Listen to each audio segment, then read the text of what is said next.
Hello there, I'm Jan from JB Crafts, and I'm back today with the next instalment in my colour theory series. So we've covered lots of tutorials previously. If you have a look back on my channel, there are lots of different ones in this series covering many of the different definitions, the themes that we've covered, starting out with primary colours, moving along with lots of different combinations of colours. Now I've got one more to do today for the colour that we're going to do today, and then I'm going to move on to a slightly different way of presenting the tutorials to you. So what we're going to look at today is brown. I did mention this very briefly when we were looking at the analogous colours last week, but it doesn't actually appear on the wheel. It's a colour that I use quite a lot, particularly when you sort of bring in like themes with the craft card, which is one of my favourite cardstocks to use. So yeah, we're going to have a look at how that sort of became. So if you go right back to the beginning of these tutorials, we started off with the three primary colours being the red, yellow and blue. Now brown is a mixture of all these three colours, and I've just done a very quick visual with some of my water colour markers here. So I've just taken a pure yellow, pure red and a pure blue, and I tend to mix the red and yellow together first to make an orange tone, and then just add a little bit of blue at a time, and this is what you get when you've got those three colours mixed together. So this is where it proves interesting with regards to how you choose colour within your projects for things like blending or adding water to, because obviously these three mixed together very quickly get very muddy. So yeah, it's an interesting way of thinking about adding colour and how they all work together. So I'm actually going to use the brown shade today, and my focus today is going to be, of course, my Distress Oxides. I absolutely love these inks, and today's tutorial will show you the reason why I love working with these. So I've actually got Scorched Timber. There are quite a few browns in the range of Distress inks and oxides, but I've actually got one of the newer ones here, Scorched Timber. The names on these are amazingly accurate for what the colour represents, and when I show you what we're going to do with it, you'll understand why. So let's pop all those bits and pieces to one side, and I'm going to bring in the design that I've done for you today. So again, very simplistic design. It's not an easy one to make this. A lot of people struggle with the sympathy or, you know, loss, thinking of you style cards, but I just thought, I actually did the background first and thought, why not? I'd got this little die on the desk that I'd been using for something else and thought, yeah, it would make a great sympathy card. So we're going to concentrate on the technique for the background, which has been done with that lovely oxide ink. And then I've got a little bit of die cutting prepared, got the sentiment prepared, and then we're just going to use a bit of vellum to lift it off that background. So again, very simple. Inside I've just added a panel inside, Forever in Our Hearts, and this is one that can be saved just in case there is ever an occasion where it's needed. It's never easy when we lose our pets. They are members of the family. Anybody that owns pets will tell you that. I lost one of my little dogs coming up on to be a couple of years ago, towards the end of this year, and I still every single day still miss him. I come downstairs, expect him to be there, and you get a bit of a jolt remembering, no, he's not there. So yeah, it does come in handy from time to time. So we'll pop that to one side.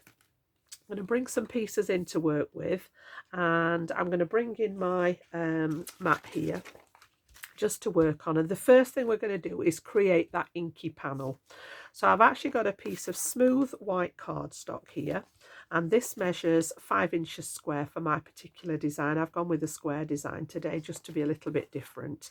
So we're going to start out with that. We're going to start out with the ink.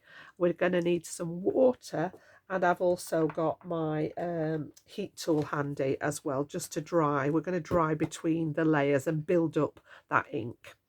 So first thing I'm going to do is pop some of the ink down onto my mat here. You can do this straight onto a glass mat if you wish. If you don't have any of those items, you can just smoosh it onto some packaging or some acetate, something like that. And then I'm going to spritz it because all the Distress range are water reactive. So spritz it with some water there.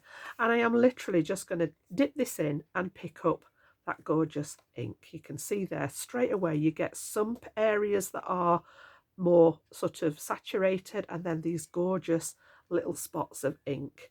And that's what I'm looking for. So I'm just going to go round into the different bits. I don't mind whether it overlaps. I'm aiming to get sort of a bit of colour on most of the cardstock, but we're actually going to build this up. So rather than it get too just a big blob of ink, I want to leave it as it is there. I've got my little hands with me again just to add some heat, and I want to dry this bit now. The oxide inks and the distress inks layer up beautifully, particularly the oxides. So in between each one, we're just going to dry off that ink. Otherwise, you just end up with a big puddle of ink in the middle of your card. What I want to do is preserve some of those blotches and splatters and all the different ways. Now, this is what I meant about the accuracy of the colour, because this really does look like scorched wood. If you imagine, you know, just sort of burning timber, this is exactly what you're going to get. So now I'm going to go back in there. I'm just going to add a little bit more water to those two bits that are not quite saturated yet. And I'm going to go back in and I'm going to start picking up over the top of what I've already done. And we're going to do this several times in order to pick up lots and lots of ink. And in between each layer, I am just going to dry off what I've already done. And you'll see that this starts to create that lovely sort of watermarking in there. You're going to get different depths of the shade here. And just keep going until I'm happy with that coverage.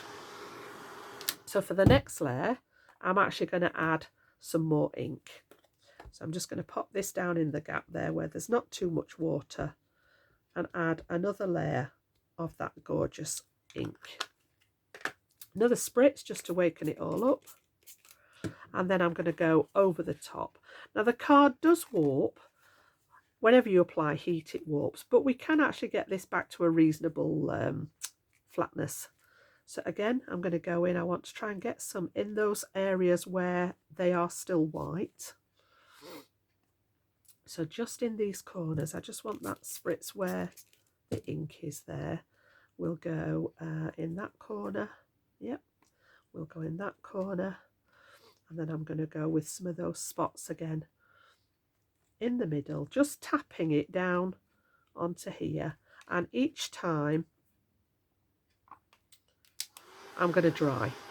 So it is quite important that you dry each layer to get this kind of effect. Otherwise, like I said, you're just going to get a big puddle of that ink and it's not going to give the same sort of, it almost creates like texture even though it's still smooth. You can see all those different areas where I've got some intensity of ink. I've got some of those sort of spatters of ink. You can see where the water's gone in there and created these little sort of dark edges on it. You've got that lovely spattering effect there. It just, it fascinates me, this. I could just play with this for hours. So again, I'm going to add a little bit more water to what's left, and I'm just going to go for some in the middle there. I want that corner. And again, just pick up now. I'm just being a much, much lighter touch now, just picking up what's left on my mat there, just to add it to what's left. And I think we're pretty good. I'm quite happy with how that's looking. Again, just drying off that last layer.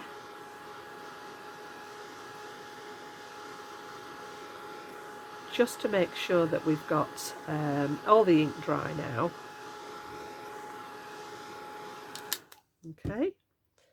And I think, do you know, I think I'm just going to go with one more. I thought I was finished, and this is where I end up sort of like, just one more, Jan, just one more. So again, just a little bit more ink, a little bit more water. And because we can, I want just to get a bit more definition on the top again. So it is literally about all those layers, just adding that detail, picking it up, and from my point of view, knowing when to stop. But you know, as long as you're drying it in between each one, you can layer this up as much as you want to get that detail and that intensity of colour. Now I am going to stop with that part of the technique now. I'm not quite finished with the piece in general, but that is looking pretty good. I'm quite happy with that now. So what I'm going to do is I'm going to take off the excess ink. If you do have any spare cardstock, you can just mop this up with your cardstock. I'm actually just going to mop it up for the benefit of the tutorial here. Now what I want to do now is I'm just going to actually use the ink with one of my brushes here now, because I want to go around the edges. So I'm just going to take some of that ink onto my blending brush and take it round the edges to start off with, like so. And then where I've got any bits of white card or lighter areas, I just want to pay attention to some of those and just take that stark, so here for example, just take away that stark whiteness of the card that was underneath. A little bit lighter there. So don't be afraid to go back in with your inks over the top of it. It won't damage what you've already done. It's just taking away some of that starkness from the white card underneath. So I'm quite happy with that now. And then the last thing that we're going to do is treat it to some water. Because these inks are water reactive, it makes sense that we're actually going to splatter it with some water. So I've got my little fan brush here. I'm going to pop some water onto the bristles there and just get it nice and wet. Tap off some of the larger ones, and then we're just going to go with my finger all over the top there. And this will then react with that ink and it starts creating a little bit more interest there. So we'll give that a wipe. Pop that to one side. Now the longer you leave this, the better the effect you're going to get. And then all I'm going to do is bring in some either kitchen towel, or I use some of the blue paper here, and I'm just going to give this a little bit of a blot. You can see where I've been playing with the stuff this morning. I'm covered in ink already. And just lift up. You can see where it pulls the ink away. And you've got that lovely sort of oxidization here. I just bring this up to the camera now, where these lighter bits are. This is the beauty of these inks. The water creates that oxidization and you get this lovely chalky finish in there. So that's the piece I want to work with. If you've got time, you know, you can actually pop this in under something heavy or in a heavy book. Some people pass it through their machines, their die cutting machines to flatten it.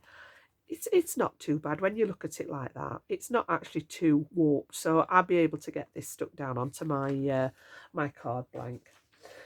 So let's pop this together then. So first of all, I mean, there isn't really a right or wrong way. It depends where you want this. I think I'm going to go with it that way, with that sort of darker band at the bottom and the lighter band at the top there. So that's my piece that we're going to work on to. And then I've also got a matte layer and my card blank. So my card blank's actually 5 3/4 inches square, and I'm going to have the fold on the top here. So this is just cuts from some of my cream cardstock and scored, so it was 11.5 inches by 5 3/4, and I've scored it down the centre at 5 3/4. And then I've cut my matte layer at 5 3/8 square. So this is going to be just slightly over that 1/4 inch border. Now, just before I adhere this one, this is one of what I call my speciality cardstocks. Excuse me. Oh, that's never happened on video before. Oh. So yeah, this is actually a beautiful sort of metallic cardstock, and because it is a speciality one, I want to take the centre out of it, and I thought I'd just show you how I do that quite quickly. If you've got dies, you can pop it through your die cutting machine and cut a piece out. I just use my craft knife and my ruler, and I've got my cutting mat underneath. This particular ruler is really good because it's got the markings on here, and all I'm going to do is just apply pressure with my ruler there and literally take out a section from the middle that can then be used either for die cutting, for sentiments, for other things. So anytime I've got what I call a speciality card, my matte gold is a prime example of this. I always save the centres out of that, but this just makes it really simple to just take the centre out, and then you've got that piece that you can then use for something else. Just need to apply a little bit more pressure down that one. There we go. So you can see there now, we take that one out, and I'm going to mat onto here, just pop that blade away. So with this bit is now spare that I could die cut something else out of. That goes back in my packet with the cardstock ready for use at another time if I need it. So we'll move the cutting mat, and then this is actually going to sit on here, and then we're going to use this bit, and nobody would know that that centre is actually missing. Now, just before I stick those together, I'm going to bring, just to lift it a little bit, I'm just going to bring in a piece of vellum. We're going to pop this across where that feature's going to be. Now, I've already torn one side of it. I'm just going to do the other side. So this was a 2-inch strip, and I'm taking off probably about 1/4 of an inch, always tearing towards myself to get that nice white edge. And I just use the thumb on this hand just to guide so that I don't end up tearing it too far away from where I need it to be. So just uneven, deliberately going wobbly so that it's not a straight, I'm not aiming for a straight line. And you can see we've got that lovely torn edge exposed now. So what I'm going to do is I'm going to pop that onto the one that we've just taken the centre out. So I want it to be just over halfway up, about there. Move those to one side, turn this over, and I'm going to just stick that on the back like so. So I've just folded it round the cardstock and stuck it down on the back. Now we can actually pop it onto our mat layer. Okay, so I'm going to stay, in fact no, I'll use some wet glue on that purely because of that just slight little bit of warping, and because I'm going onto a shinier cardstock, I'm going to use my quick grab acrylic glue there. So around the sides here, I'm just going to put a ribbon of this, remembering that I've got no middle in my mat layer yet, so I don't need to add glue to the centre of this one just yet. So I'm just going to go right round the edge like so, and then get this one centred on here. Give it a nice good press down, and just give that glue chance to do its job there. There we go. And then because the next one is going onto the card, and it is quite a thin cardstock this, I normally use about 300 GSM for card blanks, but this one's only about 220. So I'm actually going to take my tape runner again. Something's making me sneeze today, my apologies. Oh, it's getting into that hay fever season. So yeah, I'm just going to use my dot runner around the edge of that one, and then I'm also going to put some of it in the middle there. And then I want my fold at the top. Make sure that my vellum is nearer the top than the bottom, and then this one's just going to stick straight on to my card blank. Turn it over, give it a really good press. Okay, doke. So you can see now, you know, that warping's been taken care of. It's all sealed. It's not creating any problem with the card. And then what I want to add, I've actually still got it in the die here. I've stamped my little sentiment, so sorry for your loss, and that has come from my mini sentiments again. I use this all the time. So sorry for your loss down here. And then this is my die. I've still got the pieces in here because I've popped this through my machine here, and you can just see the shape of that. It was perfect, the perfect design for what we're doing here today. So this is actually going to go on here as part of my embellishment. So what I'm going to do is I'm going to press the pieces out of the die. So these are all, it cuts all single pieces here. So we've got the paw print. Just keep all those in the right position, and then this longer piece creates the outside of the heart. It's quite a clever design. So you can see there we've got that piece that goes with it. And what I've done is I've saved the element that I die cut from. So this is what I've been die cutting my pieces from, and I'm going to use this as a mask to lay these pieces back in. So again, I'm going to stick with my tacky glue here, just purely because it's got that nice fine nozzle on that I can direct my adhesive. So I'm just going to put a few little dots on the back of this one. Oh, apologies for the sniffling today. It is something's bothering my my allergies today. So again, position that whereabouts I want it to go, and I'm coming off the edge of the vellum at each side, and then I'm just going to put that in place inside that kind of mask to make sure that we've got the positioning right.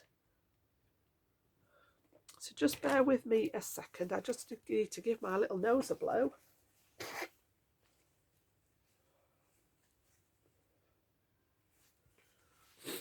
There we go. And then I'm going to do the same with the other pieces. So we've got the pad for the paw there. And again, leave that mask in place. And it just ensures with something like this that you're going to get everything in the right position. So I'm not actually sticking anything to the mask. We're going to lift that up when it's finished. And then rather than trying to do this on the back of all those little pieces, I'm going to put the glue straight in the gap here onto the vellum. And then I'm going to pick these pieces up and just again position them in those gaps. It's nice and quick. It means that you're getting the design back in the right orientation. And then once you've got all those pieces in place, we can just very carefully lift that mask away, and everything else should remain in position there. There we go. So that's done its job now, and you've got everything else in the right orientation there. And then all I'm going to do, I've got a little bit of foam tape on the back of my sentiment. This is the only thing on the card that I've actually raised, and I want to pop this across the design again, just here. So again, round about there. If you want to be doubly sure, I'm going to just check that that's straight there. Yep, that looks good to me. And then finally, as always with most of my cards, even on a sympathy card, you can still add that little bit of bling. So I've just got some neutral shades here in my little flat back pearls, and we'll turn those over. We'll bring in the tool, and again just pop these scattered from one side of the design through the design, and whoops, not quite so much glue there, Jan, and through the other side there. So again, I'm just going to do 1, whoops, 2, usually do an odd number, 3, 4, 5. So the shades of brown today. So this would actually fit the monochromatic theme because I've just used mainly the shades of brown there. But again, I wanted to just focus on that brown as a colour today and just show you how you might want to use it in your designs. You know, this is just one example. I have got a couple more examples for you. So that's where we're at, pretty much along the same lines there, just about the same. Okay, so we'll pop that one to one side. The last thing I want to do is just add that insert in there. So all I've done is cut another piece that is 5 3/8, the same size as the matte layer on the outside, and I've stamped inside there with my one of my sentiment stamps. I've added a little bit of ink around the edge just to make sure that it stands out from the back of the card. And then we're going to pop this one on the inside just to finish off that design there. So that one will sit and nestle nicely in there. It gives it a little bit of extra strength as well, because this card's not quite as thick. It also gives it a bit of extra strength. So we've got our finished design as so. And then the other one that I did was using this same technique. I've got the same ink in the background. This was still using the Distress Oxide. And this time I've done the 5x7 inch card, but I've torn it and split it apart so that I've got a little bit of book paper. I always think the brown and the cream sort of go together, even though the cream is a tint of the yellow family.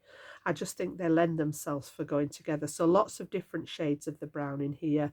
Use some little tag dies, some alphas, just some buttons on there as an embellishment rather than the pearls this time. So that is another option for you. And then I couldn't help but resist. This isn't done with this particular oxide, but I made this one a couple of videos ago. Went rogue at the end of one of the videos just to try a neutral palette, and although this is not a dark brown, it is still shades of that same family of colour. So I've just brought that one back in for you as an alternate design as well. Really loved playing with those hexagons, got carried away with them. I think we were doing the it was one of the split, maybe the split complementary colours, and I just want to try it in those neutral colours.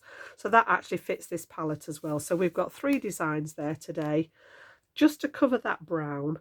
And like I said at the beginning of the tutorial, that more or less brings us to the end of the colour wheel itself. Let me just pop those to one side. We've actually covered most of the themes. We've covered most of the definitions. And if you're watching this one for the first time today, consider going back and looking at the others, because that gives you all the details. The colour wheel, mine was from Amazon, and I know a couple of you have already mentioned that you've been and bought it for yourselves. It's a handy tool to have in your kit. Lots of information on here about things we've already covered with the warm and cool colours, the hues, the tints, the tones, the shades, and then you've also got those themes on the back. So we've done the complementary and the split complementary. We've done monochromatic. We've done the analogous colours. It's got triad on here, which is 3, the 3 corners here like this. So really, when you think about it, the primary colours are triadic colours. You've got them here, here, and here. The secondary colours are triadic colours, which is why I've not done a specific video on those. So again, you've got the orange, the green, and the violet, and anywhere in between there. As long as they're in that triangle on the wheel, that's where your triadic colours come from. So yeah, what I thought I would continue to do with this series, because it's been so well received, I didn't want to just stop dead there. I'm going to change it slightly. Rather than focusing on the colour wheel, it's going to be putting those things into play. So I've got some colour palettes that I can use to show you, how you can incorporate those into your crafting. We might do some tutorials with those. I've also thinking about colours that we see all around us. So, you can take inspiration from absolutely anything. It may be a gift box or some gift wrap that you've bought. It may be some decoration. It might be the pattern in your soft furnishings, all sorts. It could be a clothing pattern you've seen, and I'll show you how we can incorporate that into our crafting. I thought obviously we could cover things like favourite colours or least favourite colours, which are harder to work with. I always go, as you know, for the pinks. My second choice would always be the teals. I do like the browns and the neutral colours, but one colour that I don't work with very often is the yellow. So again, it may be, a little bit of a challenge for me to actually get the yellows out and do something with those. So yeah, there are other options for us to continue with that colour as a main theme, but the actual theory side of it, that science of the colour, is pretty much done with the brown today. We included the black and white in the monochromatic, and the greys are just part of the spectrum there between the black and the white. So yeah, I hope you've enjoyed the video. Please consider giving it a thumbs up for me. You know how much it helps the channel. And subscribe if you haven't subscribed to the channel yet. And I will be back very soon with another video tutorial for you. So bye bye for now.